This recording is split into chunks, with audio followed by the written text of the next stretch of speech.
नमस्कार दोस्तों, महादेव क्लासेस के यूट्यूब चैनल पर आपका हार्दिक स्वागत है।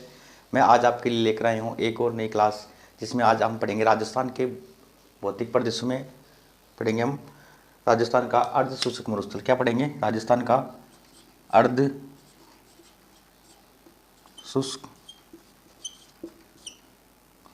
मरुस्थल।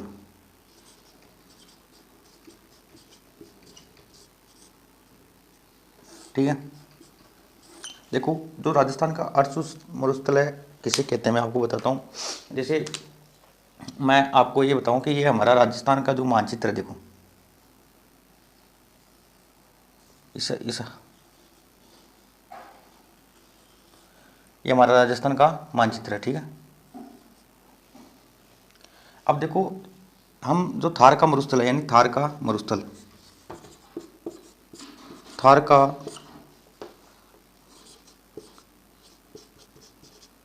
मरुस्थल यानी उसको हम दो भागों में बांटते हैं। कितने भागों में? दो भागों में।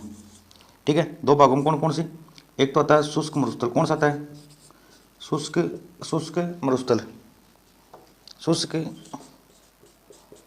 मरुस्थल। एक आता है अर्ध शुष्क मरुस्थल, यानी अर्ध शुष्क मरुस्थल। कौन कौन से आते हैं? शुष्क मरुस्थल और अर्ध शुष्क मरुस्थल। देखो जो थार का मरुस्थल, इसको दो भागों में विभाजित, दो भागों में। कौन सी वर्षा रेखा? 25 सेमी सम वर्षा रेखा, यानी 25 सेमी सम वर्षा रेखा जो वर्षा है वो रेखा है, उसको थार के मरुस्थल को दो भागों में बांटते हैं। अब आपको पूछ ले राजस्थान को दो भागों में, राजस्थान को दो भागों में बांटते कौन सी वर्षा रेखा बांटती? 50 सेमी सम वर्षा रेखा। ठीक है, 50 सेमी सम वर्षा रेखा राजस्थान को दो भागों में बांटती है। अब देखो जो थार का मरुस्थल हम पढ़ रहे हैं, जिसमें हमने शुष्क मरुस्थल पढ़ा, फिर अब आज हम पढ़ेंगे अर्ध शुष्क मरुस्थल। अर्ध शुष्क मरुस्थल यानी मैं आपको बताऊं, देखो ऐसे ये हमारा राजस्थान है, इसमें देखो ये तो कौन सा आ गया? ये तो आ गया शुष्क मरुस्थल। कौन सा? शुष्क मरुस्थल। कौन सा आ गया? शुष्क मरुस्थल। फिर ये देखो यहाँ पर कौन सी आ गई? ये क्या आ गया? ये अरावली। कौन सी आ गई? अरावली। ठीक है ना, ये आ गई अरावली। क्या आ गई? अरावली। ठीक है, अरावली पर्वतमाला, यानी अरावली पर्वतमाला। ठीक है, तो ये बीच यानी शुष्क मरुस्थल और अरावली के जो मध्य का भाग है, ठीक है, इसको हम क्या बोलते हैं? इसको हम बोलते हैं अर्ध शुष्क मरुस्थल। क्या बोलते हैं? इसको बोलते हैं अर्ध शुष्क मरुस्थल। क्या बोलते हैं? अर्ध शुष्क मरुस्थल। ठीक है, ये हमारा इतना हो गया। अब यानी अरावली, देखो आप कह सकते हो शुष्क मरुस्थल और अरावली के मध्य का भाग अर्ध शुष्क मरुस्थल कहलाता है। अर्ध शुष्क मरुस्थल को हम चार भागों में बांटते हैं। कितने भागों में? चार भागों में। कौन कौन सा? पहला तो आता है घग्गर बेसिन। कौन कौन सा आता है? हम अर्ध शुष्क मरुस्थल को चार भागों में, ठीक है, चार भागों में। देखो ये तो आ गया पहला एक भाग, कौन सा आ गया? घग्गर बेसिन। कौन सा आ गया? घग्गर बेसिन। ठीक है, घग्गर बेसिन। फिर दूसरा शेखावाटी क्षेत्र। तीसरा आ गया नागौर उच्च भूमि, नागौर उच्च भूमि। फिर चौथा गया लोनी बेसिन। यानी हम अर्ध शुष्क मरुस्थल को चार भागों में बांटते हैं। ठीक है, और अर्ध शुष्क मरुस्थल किसे कहते हैं? यानी जो शुष्क मरुस्थल वह अरावली पर्वतमाला के मध्य का भाग है, उसको हम अर्ध शुष्क मरुस्थल कहते हैं। अर्ध शुष्क मरुस्थल को हम चार भागों में बांटते हैं। कौन कौन सा? एक तो घग्गर बेसिन, शेखावाटी क्षेत्र, नागौर उच्च भूमि, लोनी बेसिन। ठीक है, फिर देखो हमने एक हम ये भी कह सकते हैं, यानी जो ये कौन से यहाँ पर कौन सी समरेखा रेखा है? ये है 50 सेमी। कौन सी? 50 सेमी। और ये यहाँ पर कौन सी है? ये है 25 सेमी। कौन सी है? 25 सेमी वर्षा रेखा। यानी ये पश्चिम दिशा, अरावली की पश्चिम दिशा में, यानी अरावली की पश्चिम दिशा में 50 सेमी रेखा व 25 सेमी रेखा के मध्य के भाग को भी हम अर्ध शुष्क मरुस्थल कह सकते हैं। ठीक है, ये मतलब ये भी बोल सकते हैं हम। उसके बाद में देखो हम आगे बढ़ते हैं। देखो अब इनके जो हमने चार भागों में, यानी अर्ध शुष्क मरुस्थल को हमने चार भागों में बांटा। कितने भागों में? चार भागों में। तो हम इन 4 भागों के बारे में पढ़ेंगे आज। और अब मैं आपको बताऊंगा घग्गर बेसिन के बारे में। किसके बारे में? घग्गर बेसिन के बारे में। ठीक है, अब हम आगे चलते एक बार मैं आपको बताता हूँ।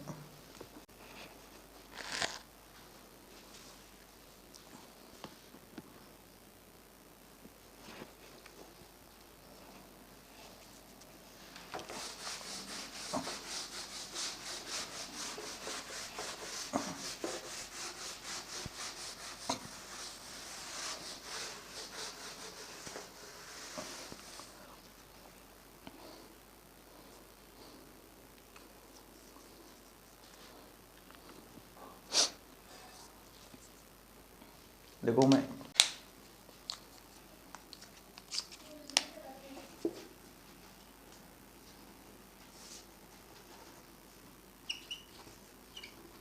अर्ध शुष्क मरुस्थल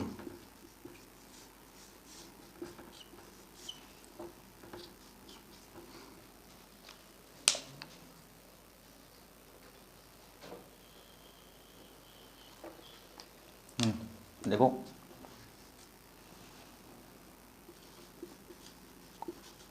शुष्क मरुस्थल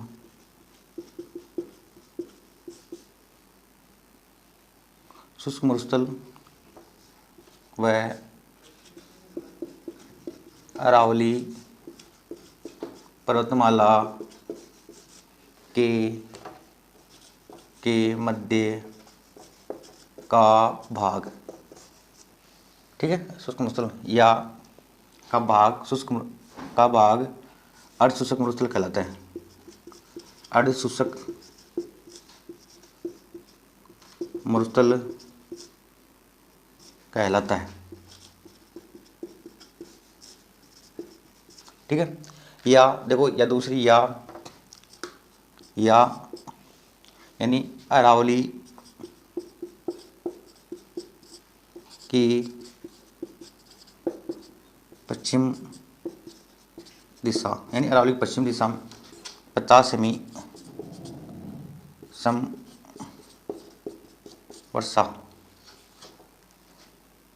व 25 सेमी समवर्षा रेखा के मध्य का भाग।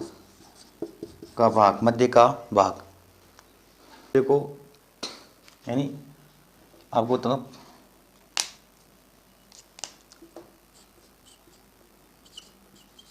25 सेमी समवर्षा रेखा 25 सेमी समवर्षा रेखा।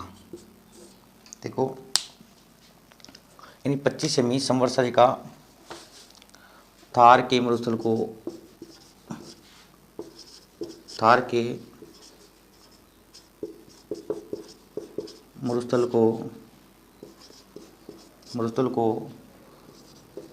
2 भागों में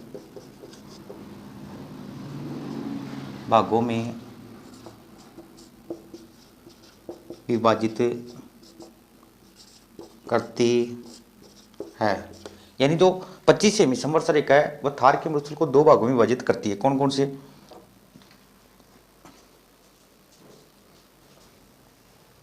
कितने भागों में? 2 भागों में। पहला तो कौन सा है? शुष्क मरुस्थल। दूसरा कौन सा है? अर्ध शुष्क मरुस्थल, यानी अर्ध शुष्क मरुस्थल। ठीक है, 2 भागों में। अब एक देखो 50 सेमी समवर्षा रेखा राजस्थान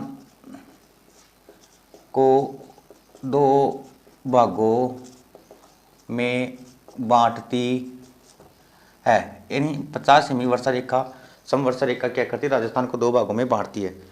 हम अर्ध शुष्क मरुस्थल के बारे में पढ़ रहे हैं। अर्ध शुष्क मरुस्थल के बारे में आपको पहले बताया मैंने। यानी शुष्क मरुस्थल व अरावली पर्वतमाला के मध्य का जो भाग है अर्ध शुष्क मरुस्थल कहलाता है।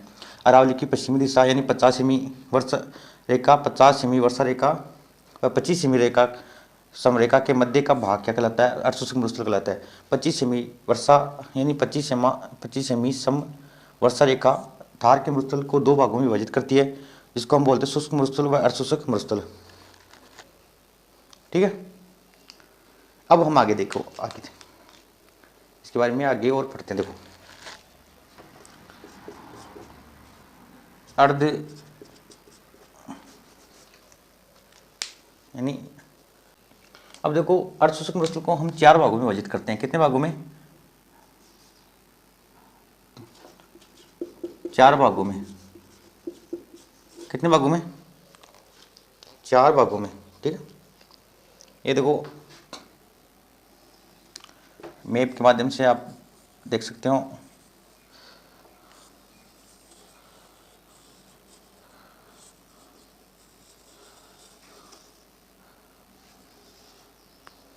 थोड़ा सा हमारा मैप इधर से,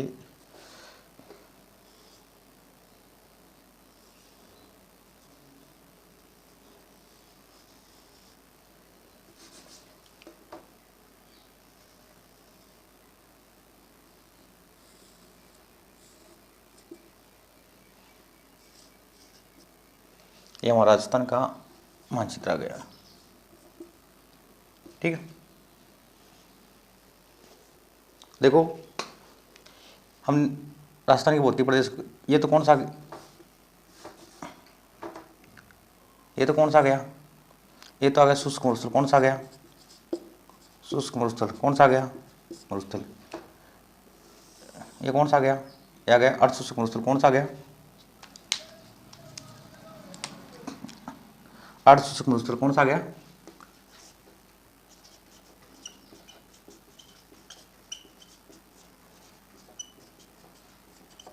अर्धशुष्क मरुस्थल। ठीक है, अब 4 भाग। ये इधर कौन सी आ गई?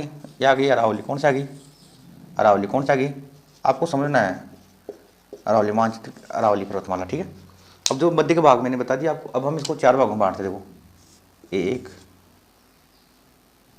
थोड़ा सा ऐसे आएगा। ठीक है, 1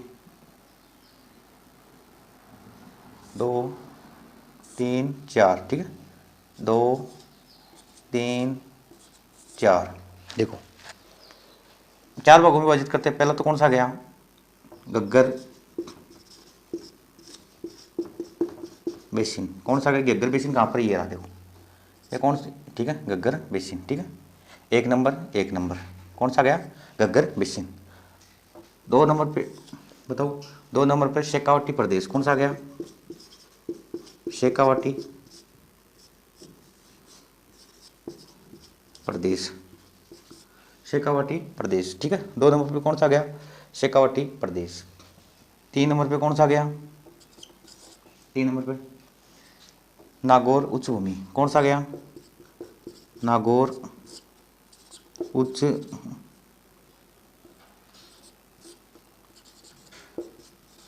भूमि। नागौर उच्च भूमि। ठीक है, 3 नंबर पे कौन सा गया? नागौर उच्च भूमि। 4 नंबर पे कौन सा गया? लूनी बेसिन। कौन सा गया? लूनी बेसिन। ठीक है, ये कितने हो गए? 4 हो गए। ठीक है, यानी अर्धशुष्क मरुस्थल को हमने 4 भागों में विभाजित कर दिया है। कितने हो गए? 4। ठीक है ना, अब हम एक एक पढ़ेंगे। अब हम पढ़ेंगे गग्गर बेसिन। कौन सा पढ़ेंगे? गग्गर बेसिन। ठीक है, उसके बाद में हम शेखावाटी प्रदेश पढ़ेंगे, उसके बाद में हम नागौर उच्च भूमि पढ़ेंगे। देखो पहले मैं आपको समझाता हूँ गग्गर बेसिन के बारे में।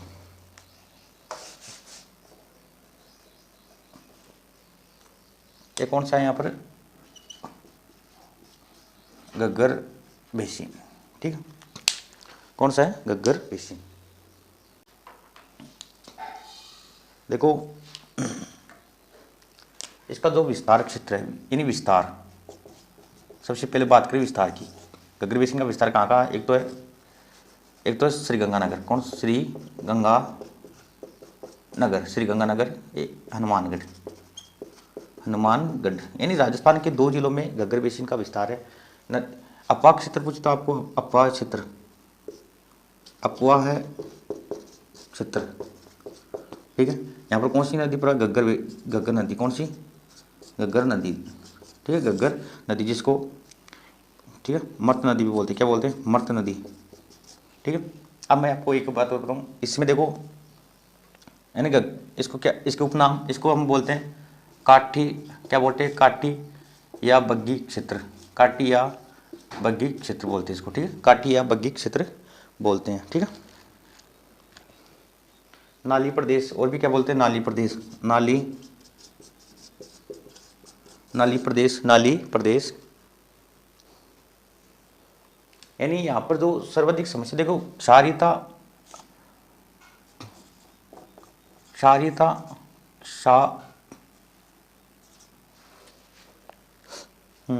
क्षारीयता व अम्लीयता की सर्वाधिक समस्या है, सर्वाधिक समस्या है इनकी, क्षारीयता व अम्लीयता की सर्वाधिक समस्या है। लेकिन यहाँ पर देखो बालू का स्तूप भी पाया जाता है, लेकिन जो IGNP यानी इंदिरा गांधी नहर परियोजना, IGNP यानी इंदिरा गांधी नहर परियोजना, यह नहर परियोजना आने के कारण यहाँ पर जो क्या है, यहाँ का जो क्षेत्र है मरुस्थलीय भागों का क्या बन गया, हरित क्षेत्र बन गया। कौन सा, हरित क्षेत्र, ठीक है, हरित क्षेत्र बन गया, क्या बन गया, हरित क्षेत्र,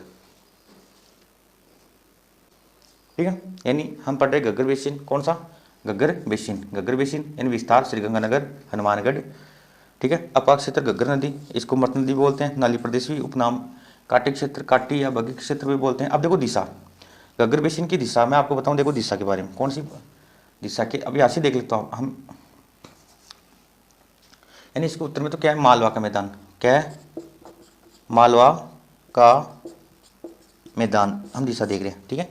दिशा आएगी नहीं, यहाँ पर बोर्ड खाली रहे, हाँ देखो ये दिशा की बात करूँ मैं, मालवा का मैदान, उत्तर में क्या है, मालवा का मैदान, ठीक है। पश्चिम में क्या बताओ, पश्चिम में, पश्चिम में देखो शुष्क मरुस्थल, कौन सा है, शुष्क, ये देखो यहाँ पर, इधर तो क्या है, मालवा का मैदान, हम दिशा पूछे, मालवा का मैदान, ठीक है। और इधर क्या है, ये शुष्क मरुस्थल आ गया, शुष्क मरुस्थल आ गया, ठीक है। हरियाणा, हरियाणा आ गया, इधर कहाँ आ गया, शेखावाटी प्रदेश, कौन सा आ गया, शेखावाटी प्रदेश, शेखावाटी प्रदेश, शेखावाटी प्रदेश, ठीक है ना। अब देखो इतना आपके सामने आपको समझ में आया होगा इतना। अब मैं आपको विस्तार से मतलब लिखवा देता हूँ नोट प्लीज।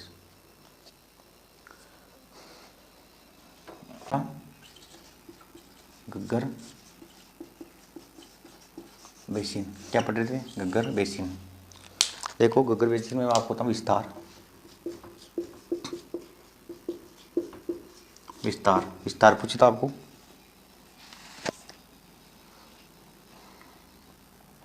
श्रीगंगानगर, गंगानगर हनुमानगढ़, ठीक है, श्रीगंगानगर हनुमानगढ़। फिर पूछे आपको अपवा क्षेत्र, अपवा है क्षेत्र, पूछे तो घग्गर नदी, घग्गर नदी यानी घग्गर नदी द्वारा अपवाहित, द्वारा अपवाहित, घग्गर नदी द्वारा अपवाहित, ठीक है। फिर मैं आपको बताऊं उपनाम, इस, ठीक है, यानी घग्गर नदी, देखो घग्गर नदी, इसको हम क्या क्या बोलते हैं, मर्त नदी, क्या, मर्त नदी, ठीक है, नाली क्षेत्र, और क्या बोलते हैं इसको, इसको यानी क्या, और क्या बोलते हैं, काठी, काठी या बग्गी क्षेत्र, ठीक है, काठी या बग्गी क्षेत्र, यानी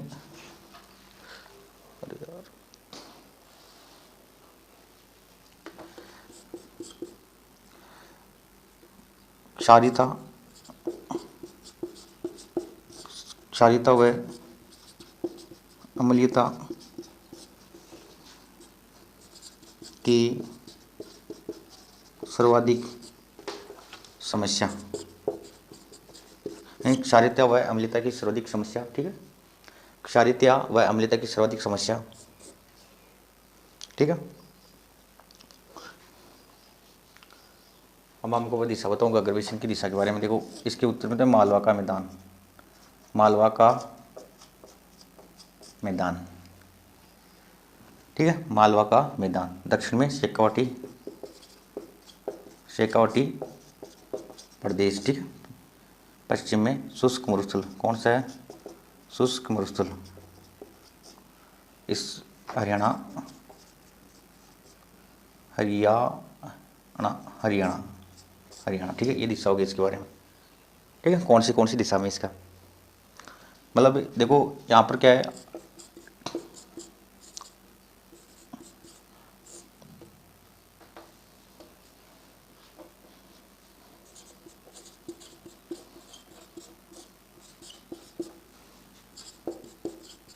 बालू का स्तूप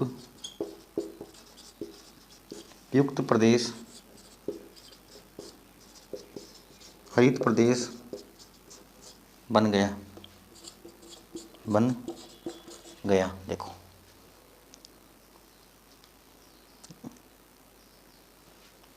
ठीक है, ये कौन सी गंग नहर,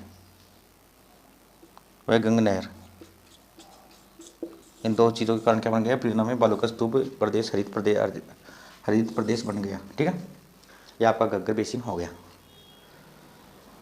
समझ में आया आपको इतना। अब मैं आपको और बताऊं, ठीक है। देखो मध्य प्रदेश कौन सा पढ़ते हैं, शेखावाटी, शेखावाटी प्रदेश,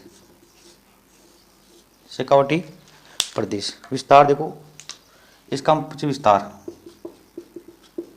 विस्तार आपको पूछे तो विस्तार आ गया सीकर,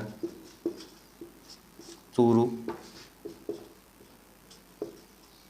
चूरू, सीकर, चूरू, झुंझुनू, झुंझुनू, सॉरी झुंझुनू, ठीक है। विस्तार सीकर, चूरू, झुंझुनू, ठीक है। विस्तार का अपरा गया सीकर, चूरू, झुंझुनू। अपवाह क्षेत्र पूछा आपको, अपवाह क्षेत्र, अपवाह क्षेत्र किसमें आता है, आंतरिक अपवाह क्षेत्र में, आंतरिक अपवाह क्षेत्र में, ठीक है। आंतरिक अपवाह क्षेत्र में कौन सी नदी आती है, कांतली, कौन सी आती है, कांतली, ठीक है, कांतली नदी, ठीक है, कांतली नदी, ठीक है, कांतली। देखो भाग से तो तोरावती प्रदेश कहते हैं, तोरावटी प्रदेश, ठीक है। फिर देखो यानी आंतरिक अपवाह क्षेत्र, उपनाम, उपनाम क्या कहते हैं, वागड़, क्या कहते हैं, नहीं, उपनाम बोलते हैं बागड़ प्रदेश, कौन सा बोलते हैं, बागड़ प्रदेश, उपनाम। सर्वाधिक खेजड़ियाँ, खेजड़ी व बरखान मिलते हैं, सर्वाधिक खेजड़ी व बरखान मिलते हैं, सर्वाधिक खेजड़ी व बरखान मिलते हैं, ठीक है।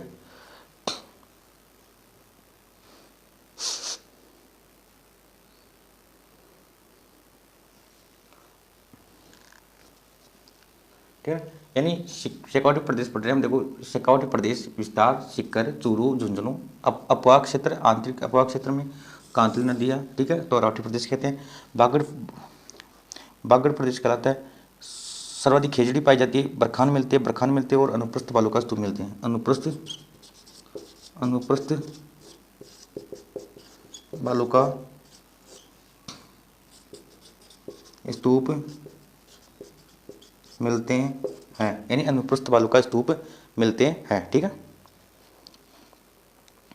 कुओं को, यहाँ पर कुएं होते हैं, कुओं को स्थानीय भाषा में, यानी कुओं को स्थानीय भाषा में जोहड़ क्या कहते हैं, जोहड़, जोहड़, कुओं को स्थानीय भाषा में जोहड़, तथा जो गहरा कुआ होता है उसको क्या कहते हैं, चौबी, क्या कहते हैं, चौबी, क्या कहते हैं, चौबी, ठीक है, चौबी। बीड़, बीड़ क्या होते हैं, देखो बीड़,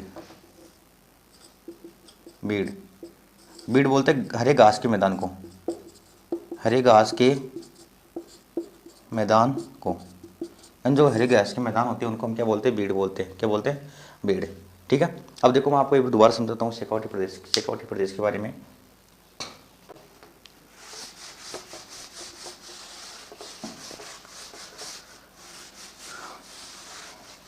देखो हम पढ़ रहे शेखावटी प्रदेश, क्या पढ़ रहे हैं? शेखावटी प्रदेश, शेखावटी प्रदेश, ठीक है। मैं आपको बताऊं विस्तार, आपको पूछे विस्तार, विस्तार तो आप बताना सीकर, सीकर, चूरू, झुंझुनू, ठीक है, विस्तार तो हो गया। अपवाह क्षेत्र यानी अपवाह क्षेत्र,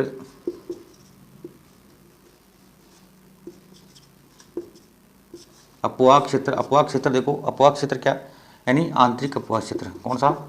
आंतरिक अपवाह क्षेत्र, ठीक है। नदी कौन सी आती है? कांतली नदी, कौन सी? कांतली नदी, ठीक है, जो खंडेला की पहाड़ी से निकलती, कहाँ से? खंडेला की पहाड़ियों से निकलती है, ठीक है, खंडेला की पहाड़ी से निकलती है सीकर जिले में, सीकर जिले में। आपको पूछिए आंतरिक प्रवाह की सबसे बड़ी नदी, यानी इसके बारे में, और आंतरिक प्रवाह की सबसे बड़ी नदी, यानी आंतरिक प्रवाह की सबसे बड़ी नदी, ठीक है। देखो अपवाह क्षेत्र, आंतरिक प्रवाह क्षेत्र यानी कांतली नदी, ठीक है। बागड़ प्रदेश यानी बागड़, हाँ यानी बागड़ प्रदेश भी कहते हैं, बागड़ प्रदेश, बागड़ प्रदेश, ठीक है। इतने हो गए कांतली नदी। उसके बाद में आ जाओ, उसके बाद में आ जाओ, देखो सीकर, सीकर, चूरू, झुंझुनू, ठीक है। विस्तार में अपवाह क्षेत्र, आंतरिक अपवाह क्षेत्र, बागड़ प्रदेश कहते हैं, ठीक है। सर्वाधिक देखो, सर्वाधिक, सर्वाधिक खेजड़ी, खेजड़ी, सर्वाधिक खेजड़ी पाई जाती है, ठीक है, पाई जाती है, यानी सर्वाधिक खेजड़ी पाई जाती है, ठीक है। देखो और बरखान, और क्या पाए जाते? बरखान भी पाए जाते हैं, क्या पाए जाते हैं? बरखान। आपको बालूका स्तूप यानी बालूका स्तूप होते हैं, बालूका, बालूका स्तूप कौन से? अनुप्रस्थ, अनुप्रस्थ यानी अनुप्रस्थ बालूका स्तूप, ठीक है, अनुप्रस्थ बालूका स्तूप पाए जाते हैं और बरखान पाए जाते हैं। शेखावटी में जो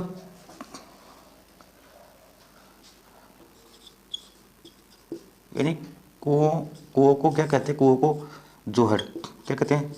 जोहड़, क्या कहते हैं? जोहड़, ठीक है। और जो गहराई में होते हैं, गहरे होते हैं, गहरे होते हैं, उनको क्या बोलते हैं? गहरे को बोलते हैं चोबी, क्या बोलते हैं? चोबी, क्या बोलते हैं? चोबी, ठीक है।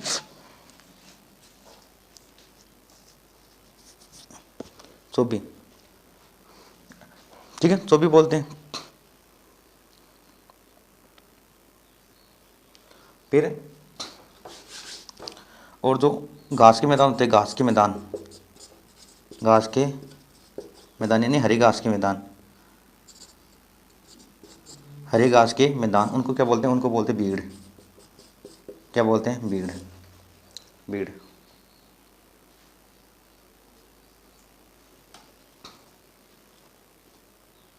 अब मैं आपको शेखावटी प्रदेश की तो दिशा के बारे में बताता हूँ। देखो कौन इसकी शेखावटी प्रदेश, इसको उत्तर में कौन सा गया? उत्तर में हमने पढ़ा घग्गर बेसिन, कौन सा? घग्गर बेसिन, कौन सा पढ़ा? घग्गर बेसिन, ठीक है। कौन सा पढ़ा? घग्गर बेसिन। उसके बाद में इसके दक्षिण में बताओ, दक्षिण में आ गया नागौर उच्चभूमि, नागौर